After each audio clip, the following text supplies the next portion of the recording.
This is Law Bytes, a podcast with Michael Geist. Online streaming services operating in Canada, like Netflix and Spotify, will now have to pay 5% of their Canadian revenue to help fund domestic broadcasting. This is money that will go back into Canadian creation, whether it's music, whether it's television series or movies, that will most likely go back on their platforms.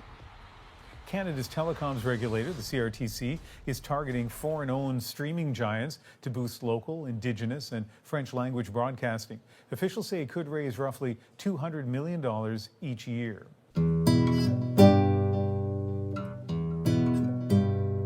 The recent CRTC Bill C-11 decision mandating that streaming services pay 5% of their revenues has left seemingly everyone unhappy. Streamers think it is too much and are musing about trade or legal challenges. Canadian groups believe the actual contributions are far below what the government once promised, and consumers fear that they will ultimately foot the bill with increased subscription prices. While much of the focus has been on video streaming, music was a core part of Bill C-11, and the implications for music streaming services may be the most pronounced. Will Page is the perfect person to unpack these issues. He is the author of the critically acclaimed book Tarzan Economics, the former chief economist of Spotify and PRS for Music, the co-host of the Bubble Trouble podcast, and a regular contributor to the BBC, Financial Times, and The Economist. He joins me on the podcast to provide new data on what the CRTC's numbers could actually mean and why the decision may ultimately move the Canadian market backwards rather than forward. Will, welcome to the podcast. Thank you so much for inviting me onto the show. Long-time listener and a long-time followed your work. So it's really great to be contributing to the show. Oh, that's awesome. And it's great to have you. I'm so looking forward to this conversation. As you know, there's been a years-long public debate in Canada over Bill C-11, and we've had some recent podcasts that incorporate some of the CRTC hearings and the implementation of that bill. I think it's fair to say that much of the discussion has focused primarily on film and TV production, services like Netflix and Disney. Music's always been a core part of the bill, but it hasn't gotten the same kind of attention other than early on some of the debate around music streaming on YouTube. So there's a lot to unpack and talk about some of the implications because the decisions, of course, cover both of these really in equal measure. For anyone who has spent any amount of time in some of the discussion and debate around the music sector, they are generally accustomed to hearing how bad things are. I mean, that's just dating back almost a couple of decades now. Complaining is an art form in our industry. It sometimes seems like it, where on the one hand, there'll be press releases outside of committee rooms and the like that talk about some of the great successes, but then go into committee and start talking to politicians, and it's all about how bad things are. You've tried to unpack, I know, with some of your data to take a look at the sector, especially with respect to the impact that streaming has had. So, what is, particularly from a Canadian perspective, what has been the impact of streaming services essentially on the bottom line for the music sector in Canada? The success story in Canada, I would argue, is the envy of many other developed countries around the world. And we'll get to the reason why in a second, but let's go back to the beginning. I think one of the first meetings I took in Spotify in 2012, this is the early days of the startup, we didn't have an HR department, was a Canadian Trade Commission had come to London. And they came to meet me. This is bizarre speaking to you, Professor Geist. They came to meet me in the London office. They said, Will, there's a website in Canada called Cantada, CANT''ADA. Cool things you can get in America and you can't get in Canada. Get the joke? Cantada? I said, okay. I said, and you're on the front page.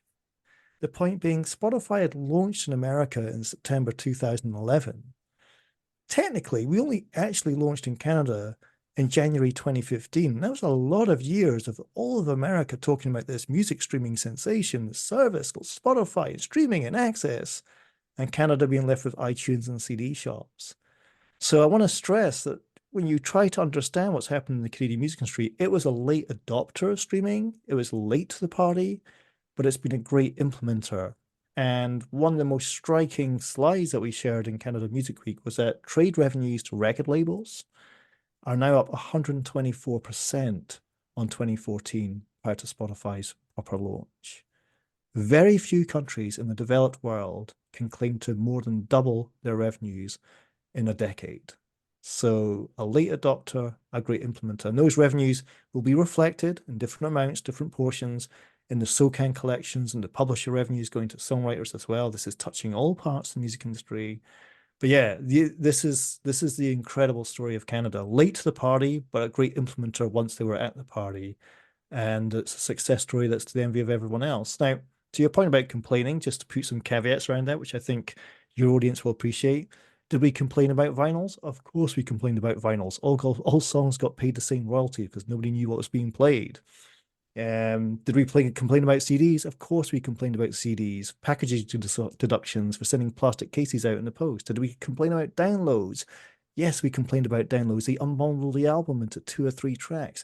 And did we complain about piracy where I first met you in 2007? Yes, we complained about piracy. And guess what? We complain about streaming. Complaints to the constant. Changes never ending.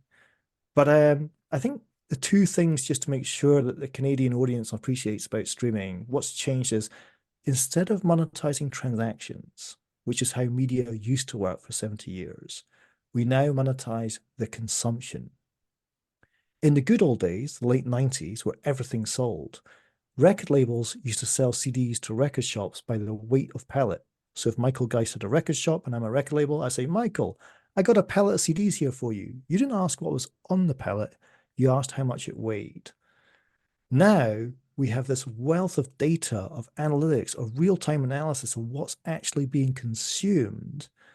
That's been the swing from the old vine to the new vine of what we're dealing with now. And the second point is to stress to this audience, music matters. It's not as big as the TV or film industry. I get that, but it matters because it's always the first to suffer and always the first to recover from disruption. So there are other industries in Canada, such as newspapers, which your podcast has covered extensively, who are dealing with that transition from being a transaction-based economy to a consumption-based economy today. So the sorts of things we're going to be unpacking in this conversation are not just relevant to music, they're relevant to all of media. We're the first to suffer, we're the first to recover. So I'll try and give my answers to a broader audience as we go through. That's a really interesting observation, and certainly the notion of more than doubling revenue during that time frame, I think, is pretty striking. A data point we don't often hear. It doesn't really advance a policy objective when you're looking for government intervention, perhaps. You talked about the fact that this platform allows for far more data. So what does the data tell us, particularly from a Canadian perspective, about the presence of Canadian artists on music streaming services? Because very often there's an economic discussion, but especially in the context of C-11, there's a cultural dimension, of course, as well. And it's very much focused on, the presence of Canadian artists, and not just from an English language perspective, but then there's also a considerable emphasis on French language as well. Well, I'm going to break it into two because I want to get into the trade-offs. I want to talk about presence of the Canadian artists. How many are there? What's the observation count? And then prominence. That is, where are these Canadian artists being found in the charts? So just to use round numbers here for the sake of ease of the conversation, in 2022, we looked at the top 10,000 artists in Canada, and about 900 of them were Canadian. Okay? And they captured about 10% of all the streams amongst that top 10,000. So what that means is we now have a nice, easy to follow 1 in 10 rule. Okay.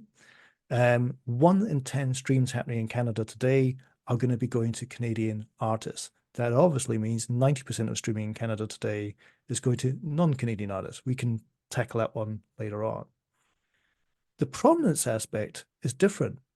Now, 1 in 10 doesn't feel that particularly high to me, but when you look at who's at the top of global charts today, you struggle not to mention Canadians, be it Drake, obviously, The Weeknd, obviously, Tate McRae, who's up and coming, is going to be topping those charts in 2025, to countless other artists who would be considered major global stars happen to be Canadians. So what I want to get across to the audience is, on the present side, is 1 in 10 too low, about right, too high? Well, you Canadians can tell me. For me, it feels a bit on the low side. It really does. But on the prominence side, you tick all the boxes and then some. So you have a trade-off.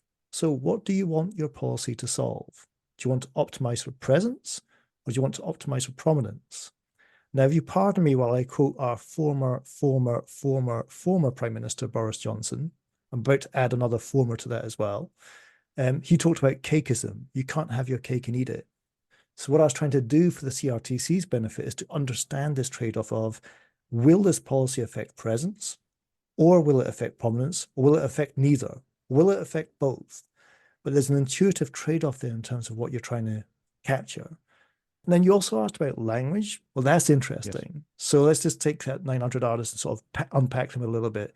Around about 75% of them performed in English, and around 20% performed in French. And other languages, Punjabi, made up the residual effect. But that's an observation count, okay? And from an observation perspective, that should be, for those who are of a nationalistic persuasion, broadly reassuring, because that's kind of reflective of Canadian populations. Remember, there's nothing stopping an English artist performing in a different language or a French artist performing in a different language. That's artistic freedom. And there's nothing wrong with instrumentals which don't have lyrics. But broadly speaking, 20% of the observation count were French artists was interesting. But I think what really interested me, and again, this is where I really hope the CRTC has followed this work, is as you unpack the data, that's an observation of 900 artists, tick box of English, tick box of French, tick box of Punjabi. In terms of stream share, not the observations, but the streams coming from those observations, the second most streamed language in Canada today is Punjabi, followed by Spanish and then by French. And that's jaw-dropping in terms of what is Canadian music. You have that maple definition, which I'm the student, you're the professor here. But then we're talking about a country where Punjabi is the second most streamed language. That's incredible. And can I add to that? We're seeing Canadian Indian artists now breaking back in India. So, you know, policy is complicated. It involves trade-offs. I'm trying to put on the table here all the different policy variables you could try and move here with your actions, and the trade-offs that could occur as you begin to try and move them. That was the goal of the report, not to pick one side or the other, but just to give you choices. Yeah, and I should note that the report itself I'll be putting in the show notes so people will be able to have access to that, to the full report and see the data for themselves. I want to get to those policy choices in just one sec, but there is one, at least a bit of almost an elephant in the room when it comes to some of these streaming services, because there's often talk about the revenues that they generate for artists and a lot of concern that gets expressed around that, especially when there are attempts to compare that to radio-related revenues. Your report suggests that these comparisons are a bit apples to oranges, or I think the report seems to look more like an apple to pear. But in any event, we're talking about different kinds of fruits. Can you explain what you mean by that, and you know once you start unpacking what's really taking place, how you think we should be thinking about the differential in revenues that exist between these different media? 100%. Now, let me just get some Canadian colloquialisms here. What do Canadians say? Do you say apples to oranges or apples to pears? We would say apples to oranges. Okay, that's where we differ. Okay, yeah. That's where the rubber hits the road. That's what the Atlantic divide has done to our countries. Okay, apples to oranges. So a little bit of context here. This debate about Spotify payouts, this debate about what streaming pays artists has gone on since 2008. And I've been using the same example since 2008 to explain it to people who are angry about it. Typically, a manager will hold me by the neck and say, Spotify's not paying me enough. And I'm going to walk you through the same example I walked that manager through back then, with very little difference. And every time I explain this, the manager puts me back on the ground and offers to buy me a drink and apologizes. It's education. This is not a political statement I'm going to give you. It's just an education of an apple on one side and an orange on another. So let's just go to a Canadian radio station. We'll pick on Boom 97.3 radio, which I listen to in my hotel room at Toronto. And I'm going to take a top show that they would have, or it should probably get to around about 700,000 people, okay? Now, if your song gets played on Boom 97.3 on the most prominent show that station has, what are you going to see from that show? Probably 20 Canadian dollars to the songwriter. That would go via SOCAN, and another $10 to the artist. that would go via resound. 20 plus 10 gets you to 30. So now I'm saying that if you get played on radio, you get $30 for a play. Then you compare that to Spotify, which is going to pay you half a penny per stream. And you might look at that in disgust and say, why on earth should I do this dance with streaming? I get $30 for a play on radio and half a penny for a play on streaming. But you need to do the division. You need to take that $30 and you have to divide it by the audience, that 700,000 listenership, to get to the comparable unit of the value per user per stream. I'm going to say a lot of zeros here, but what that results in is 0.00043. That's 4 zeros after the decimal point, which is 1% of the 0.005 that you would get from streaming. And let's just remember, these are not mutually exclusive. If I hear that song on Boom 97.3, and then on my commute to work playlist, add that song to my play, I'll get all that money back again. So the key thing here is to understand the nature of the per stream as a unique per person, per listen valuation. It is not broadcast, which is one-to-many radio. It's narrowcast. It's many one-to-ones. And countless people get confused with that metric. A second point is just to stress, when I hear the claim, Spotify doesn't pay artists, I say, correct. No streaming service, Spotify, Apple, Amazon, YouTube, pays artists.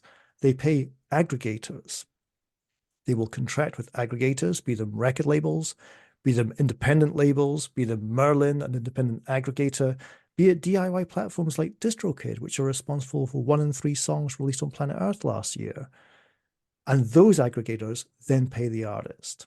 Contractually, as we have a large legal audience listening to this, the contract is between Spotify and the distributor, and then a separate contract between the distributor and the artist. So a lot of the criticism of this platform is misplaced. Either A, they don't understand the economics, or B, they don't understand the law. And that has been the case now for about 15 plus years. So education, education, education. We need to do a better job of educating the songwriters and the artists who are at the end of this value chain, asking why is that check what it is. Okay. Well, that debate, as you say, has been ongoing for a long time, and it hasn't penetrated yet, but perhaps this will help people be able to better distinguish between revenue driven from a large broadcast as opposed to the more one-to-one on-demand, in many instances, approach that you can find on a Spotify. Why don't we move to some of the regulatory related issues? Because that's really where the rubber hits the road, so to speak, in terms of some of these issues. The CRTC has talked about the issue of discoverability mandates, and you talked about the percentage of Canadian artists that appear on the platform, or that people amongst that top 10,000. The government had expressed concern. I think some in the industry expressed concern. So then the government expressed concern about the percentage of Canadian artists, and talked a little bit about that already. And so they feel that one way to try to address that would be to force platforms, both video and audio, to make Canadian content more prominent. And there will be a debate about what Canadian content means, but we will park that to the side. For the moment, where much of the concern has lay involves the prospect of the regulator either directly or indirectly getting into the notion of algorithmic regulation, basically requiring platforms who make many of the decisions in terms of what people are presented with through algorithms based on their other viewing habits, or the viewing habits or listening habits of others. What are some of your thoughts around that form of regulation? Well, I'll say straight from the get-go, whenever you hear people on conferences or on stages saying I'm an expert in the algorithm, you kind of know they're lying. You really do. And I'll just openly admit my own lack of understanding from the algorithm. If I go all the way back to 2015, where we were working on Discover Weekly, which is, I think, the first true scalable algorithmic playlist in the history of music. Within 2 or 3 months of launching Discover Weekly, which gave the listener 30 unique songs just for their own listening tastes, we had like 40 million people getting 40 million unique play songs. It changed media forever. Now it's taken as a given. Well, let's go back to where it began, the Discover Weekly playlist every Monday.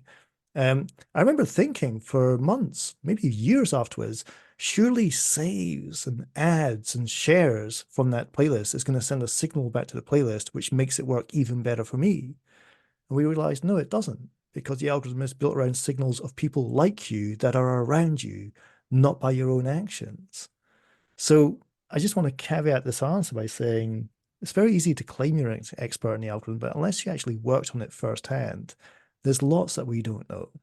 Now, let's go to the algorithm and the prominence debate that you had in Canada. I sit on the board of the British Screen Forum in the UK, and I got a little prelude to this debate where we had our Ofcom media bill going through, which was looking for prominence on the tech services video platforms for local public sector broadcasters. So if you went to the Amazon Prime TV homepage, you would see the BBC content right there, or the ITV content right there. Amazon Prime, let's read Netflix in America, you would see the CBC content right there on their homepage. So you can get the Canadian comparison. And then the tech companies are saying, well, we design our homepage to serve our fans. We don't want interference with that homepage, which could risk our ability to A, acquire subscribers, and B, retain them. Bit of a storm in a teacup, the design of a homepage, and I'm not quite sure how much actually matters. I search for the content I'm after, regardless of the homepage. But the trade-off, cakeism, the trade-off is there for you to understand and appreciate. For the algorithm, it's tricky. First things first, the CRTC have a myth-busting website which says, and I'm going to quote, "Fact, we will not regulate the algorithm. We want to encourage innovation to make Canadians and Indigenous content easier to find." So they're not going to go after algorithm intervention. That's important to acknowledge, because I've heard on previous conversations you've discussed this as a risk, and maybe events, dear boy events, the law changes and they do go after the algorithm, but currently that is loud and clear on their own website. I checked this morning. Why would it be unwise to go for that? I think it's just worth explaining how the algorithm works. If the algorithm was to pick up on my favorite Canadian band, which is a band called Jets Overhead from British Columbia outside of Vancouver, long loved them for the best part of 13 years now, then what you want the algorithm to do is to pair you with the biggest band in the world similar to that content, so you can fall into that slipstream and scale with that artist. So maybe Jets Overhead are similar to Imagine Dragons, an American band. So you want the algorithm to pair you with Imagine Dragons, so you get that boost, that rising tide lifts all boats effect. If you had geo-blocking in the algorithm, I would have to pair Jets Overhead to a similar type of Canadian band. And the lift might not be that great because you only get one bite on the cherry. Hopefully that colloquialism translates. You only get one shot. You can't have your cake and eat it. I'm quoting Boris Johnson again, cakeism. You can't say, pair me with a Canadian band and pair me with a global rock star band, and that will tick the CRTC box. That doesn't happen. So I think that's one example of why messing with the algorithm could potentially do more harm than good. But the presence prominence debate is interesting. Where there could be some feasible wiggle room, and I kind of alluded to this in the report, is don't intervene in the makeup of the playlist. Maybe there's a top playlist on a music service which has 75 songs. If you had presence, let's say 50 of those 75 songs were Canadian, you'd be really happy, right? What if I told you they were from tracks 26 to 75 in the rank of that playlist? You've ticked the presence box, but you haven't got the prominence box. Option B, there's a playlist on Spotify which has got 75 songs on it. 8 of them are Canadian, and they're all in the top 15 on the rank. That is, the first 15 songs that playlist goes through will have 8 Canadian songs in it. Trade-offs, once again. Do you want presence or do you want the prominence? Don't fool yourself, you can have both. And I think that's a lever that people like yourselves, people like the CRTC can get their hands dirty with in terms of what would good look like if you intervened in this market. Okay, I mean, another really helpful to better understand that sometimes you get something that you think is going to improve the situation, but perhaps once you start unpacking it, it may not actually get you where you were hoping for. To quote a Scottish poet, the best laid plans of mice and men, correct? Indeed. I'm glad you moved towards sort of that global perspective in terms of, trying to prioritize Canadian artists, Canadian creators, and what that might mean once you start once you start engaging globally. That engaging globally was really at the heart of much of the discussion around C-11, especially on the video side, where you had digital first creators talking about the successes that they'd seen on platforms like YouTube or TikTok, and emphasized really the export markets, the revenue that they were generating from outside of Canada. What does the data tell us about the situation for musical artists in terms of where the revenue is drawn from? And this, of course, has, again, big implications for some of the kind of policy choices that you make if you're thinking about things primarily from a domestic perspective rather than a global one. Right. So this is an absolute passion point of mine, and it's going to involve a word that if you have a Scottish accent is very, very hard to pronounce called localization. We'll come to that in a second. Don't touch that dial, as the radio DJ would say. But firstly, let's just hit you with a very quick bit of math. The current numbers that we did, and we fact checked this, with Luminate data, with Spotify data, is that for every one stream at home that Canadians are getting, so those 1 in 10 streams in Canada are Canadian, for each of those one streams of Canadian artists at home, they're getting 10 overseas. Which the knee-jerk reaction says, wow, what an opportunity overseas. But let's just be careful. This is a very intelligent, street-smart audience that you have, Professor Geist. Ratios can be misleading. Perhaps it should be 1 in 5, but the domestic streams are too low. Ratios are a double-sided coin. Perhaps it should be 1 in 20 and 10 is not enough. Look at the size of the global market. So what does 1 in 10 tell you? It tells you that there is an overseas opportunity that's worth exploiting. And maybe from ratios to absolute numbers, I would say there's about 700 million people in the world paying to use music. And I would say little over 1% of them are actually in Canada. So, as Vanessa Bakewell famously taught me, go fishing where the fish are. Number one rule of marketing. There's more fish outside of Canada than there is in. So you need to think about an export strategy. Now, 2 quick remarks on that. Had you been interviewing me this time last year, we wouldn't know what the word localization actually meant. I hadn't published a London School of Economics paper. Now it's part of our lexicon. What we are seeing around the world is that for English-speaking markets, to which Canada is predominantly one of, it's about to get very tough because local markets are turning to local content in their local mother tongue. In Germany, German festivals sell out with German bands singing in German now. We don't need the English-speaking bands, the Arcade Fires of this world, to come and headline our festivals. In Spain, the entire chart is Spanish language, but it's all Latin American. In small European countries, I'm going to give you a very important example, Denmark, which has got a population the equivalent of Scotland. 9 of the top 10 artists in Denmark last year were Danish singing in Danish. And the record labels will say, why don't you sing in English? I could export you. At least Swedish people could understand you if you sang in English.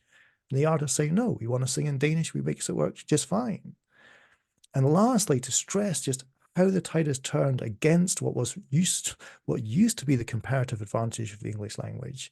Brazil, as an exclusive, I confirmed today, there is no international artist, be it English language or Spanish language, in the Brazilian YouTube chart as of today. We knew it was getting low. I checked last month and Bruno Mars was there at rank 87, meaning the 86 artists above him were singing in Portuguese. Now there is none. So we need to rethink the export opportunity. It's there, but how do you get there? And a point I made on stage, and I want to make to yourself, is if you look at the websites of Factor and StarMaker, and I love what these organizations try to do. I know the closer you look, the more warts that you see and the more bickering that you learn about in terms of how these work in practice. But I love the notion of what these organizations try to do. I don't think the websites are future-proof for what's about to hit the English-speaking world. I think you need a much more advanced, app-based, API-integrated ability to register your songs, register your funding, access your cash, monitor your streams, promote your work, and demonstrate the success of the investment. You're asking for these platforms to pay taxes. Show those taxes are being put to use effectively. And I think there's a lot of work to be done, regardless of the policy debate, whatever you decide in Canada. The mechanisms to implement that policy need to deal with these radical changes in the local market. The English-speaking world better get used to globalization because this force is not going away. One of the criticisms throughout the policy process was just the lack of attention to what was taking place globally. And so this is exactly the kind of information that at times was missing. You mentioned the taxes or the mandated payments that the streaming services are going to be required to pay. In some ways, this discussion has really been building to that point to establish the foundation of what we've got in Canada right now, who's been benefiting, some of the risks and some other challenges. But all of this kind of crystallizes with the CRTC's recent ruling of a mandated payment of 5% of Canadian revenues. And one of the things right out of the gate with that decision was some noting that the impact, if you were a video streaming service like like a Netflix may well be different than if you're an audio service like a Spotify.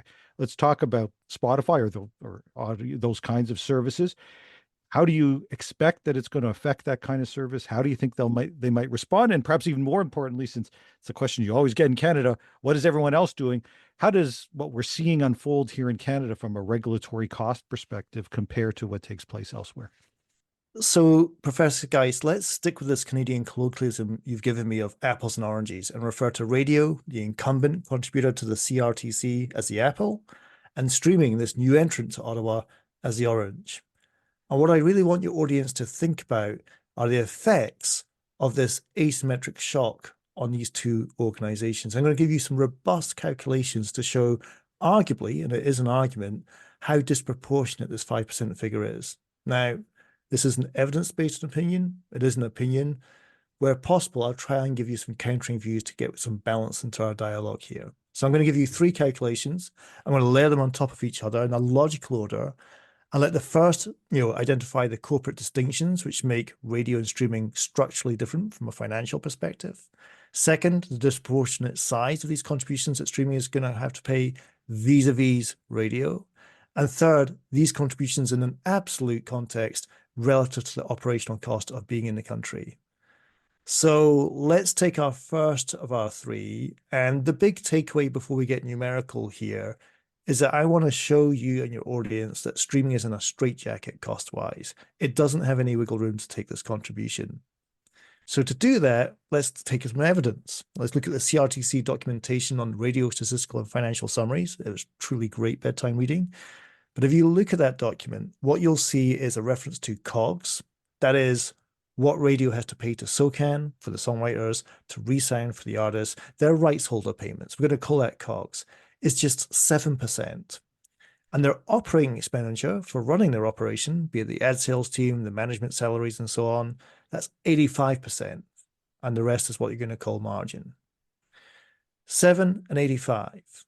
When we go to streaming, boy, does it change. Streaming has got payments rights holders, that COGS term, record labels, 55%, publishers, 15%, 70% in total is their COGS base. Not 7 like radio, but 70.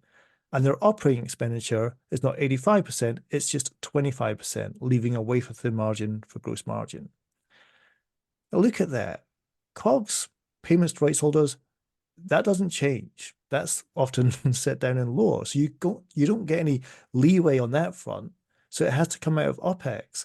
And the operating expenditure for streaming services is a lot smaller than it is for radio. Therefore, it's less able to accommodate this shock. So streaming is in a straitjacket when faced with these CRTC contributions vis-a-vis radio. That's point 1. We've established the straitjacket it's in. Now I want to move to point 2, which is how disproportionate is this shock to the system given the straitjacket that streaming services are in. So let's just go back to our maths for a second. The radio payments to rights holders, their COGS is 7%, streaming is 70%, so streaming's got a 10 times cost base than radio has. But then look at the contributions. Radio pays 0.4 to the factors, to the star maker organizations across Canada, which do great work, but it is a 0.4 contribution. And streaming are being asked to pay 5. Well, that's 12.5 times the size of what radio pays.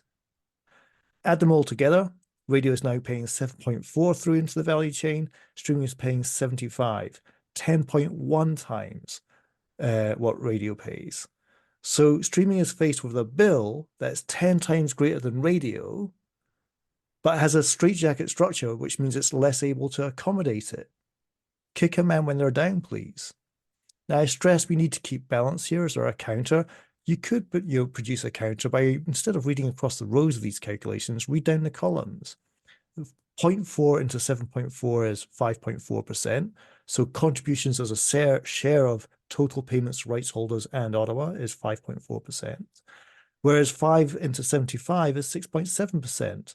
So you could argue, and it'd be mischievous to do so, but you could argue that the contributions as a share of rights holder payments is broadly similar. But that misses what the rows tell you, which is no, is that streaming is paying 10 times what radio pays in overall costs. Last of these calculations, Now what I want to do is ask the question of, is it worth operating in Canada?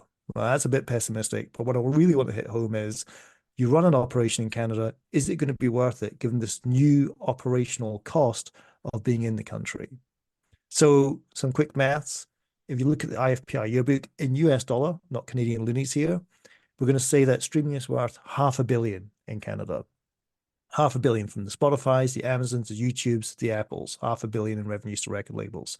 Let's give Spotify a 2/3 share of that. That means they're walking out with $330 million.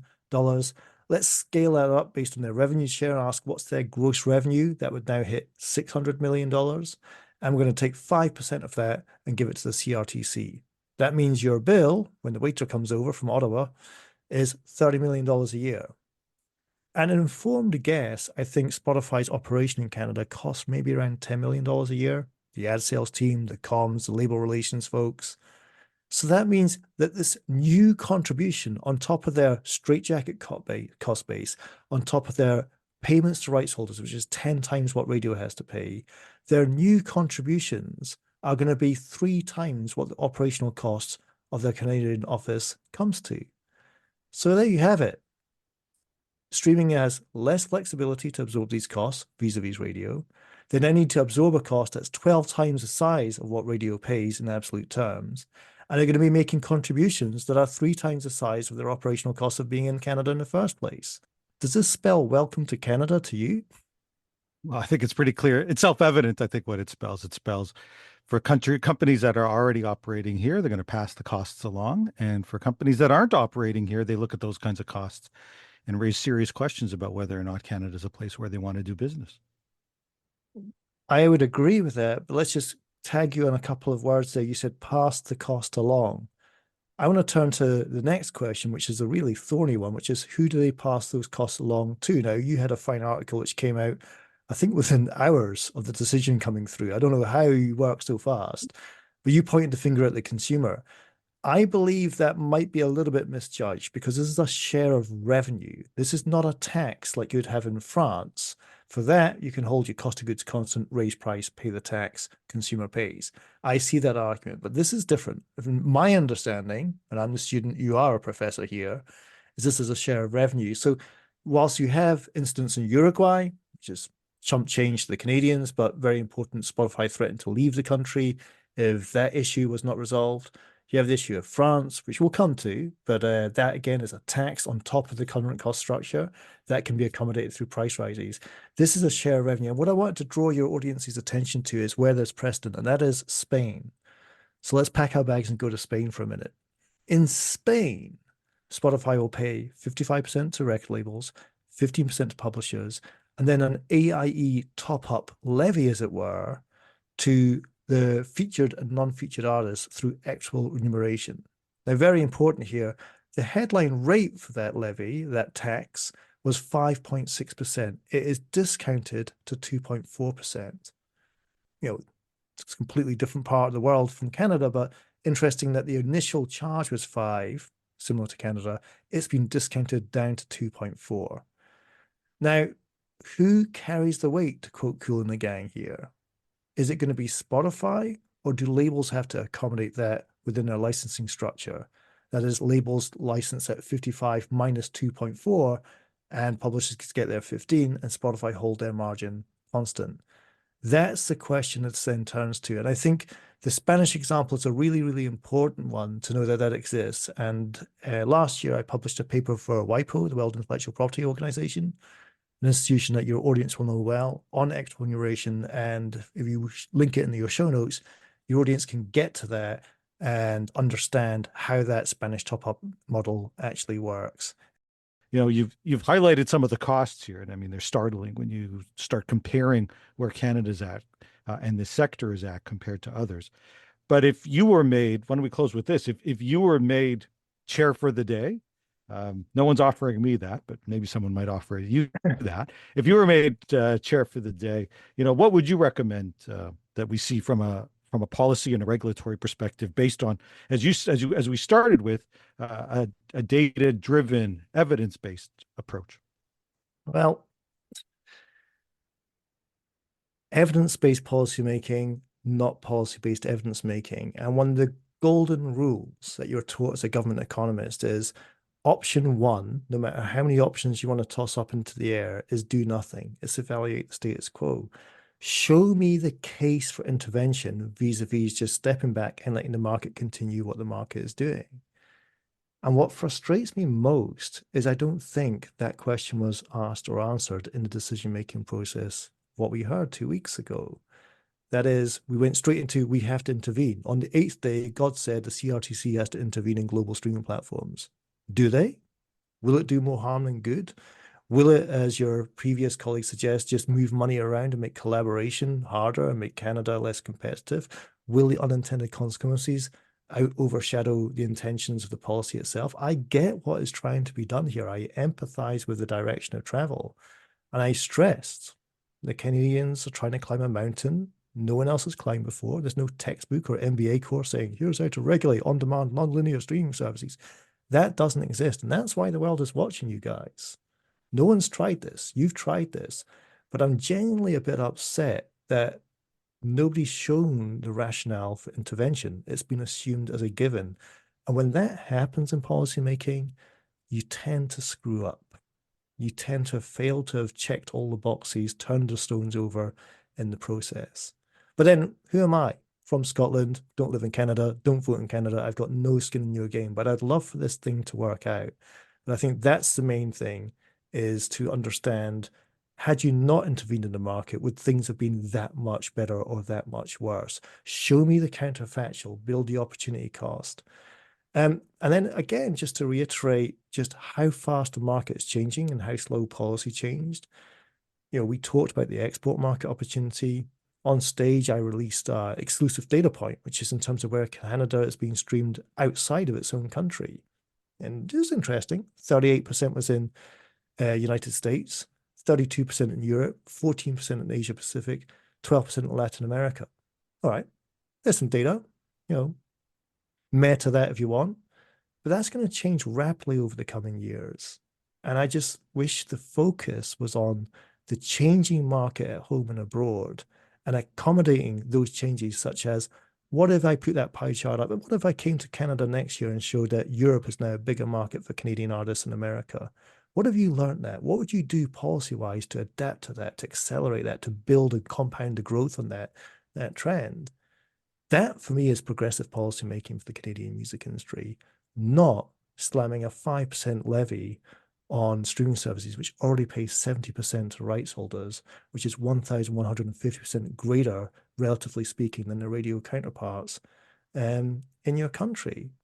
I don't think Canada's going to be high on the priority list of the global marketing departments that run these companies anymore. And that's where I worry. The best laid plans of mice and men, this could move the market backwards, not forwards.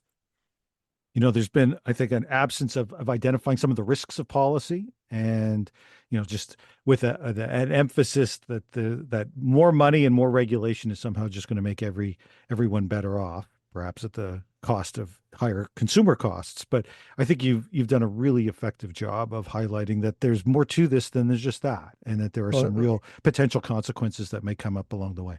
Let's go back to where we began, back in 2012, my first meeting, that website called Cantada. I don't know if that website still exists now, but if this is the path of intervention, are we going to see a reemergence of Cantada.com with other cool things that Americans can get, but they can't get in Canada because of the interventionist nature of the government? That would be an unintended consequence that I would be very regretful of. I want this to work, but I don't think as a chapter one, we've got off on the right foot here at all. Okay. Well, I've had some fantastic information, some really great perspectives. Thank you so much for joining me on the podcast. Thank you so much for having me. That's the Law Bytes podcast for this week. If you have comments, suggestions, or other feedback, write to lawbytes@pobox.com. Follow the podcast on Twitter @LawBytesPod or Michael Geist @mgeist. You can download the latest episodes from my website at michaelgeist.ca or subscribe via RSS at Apple Podcast, Google, or Spotify. The Law Bytes podcast is produced by Gerardo Lebron Laboy. Music by the Laboy brothers, Gerardo and Jose Lebron Laboy. Credit information for the clips featured in this podcast can be found in the show notes for this episode at michaelgeist.ca. I'm Michael Geist. Thanks for listening, and see you next time.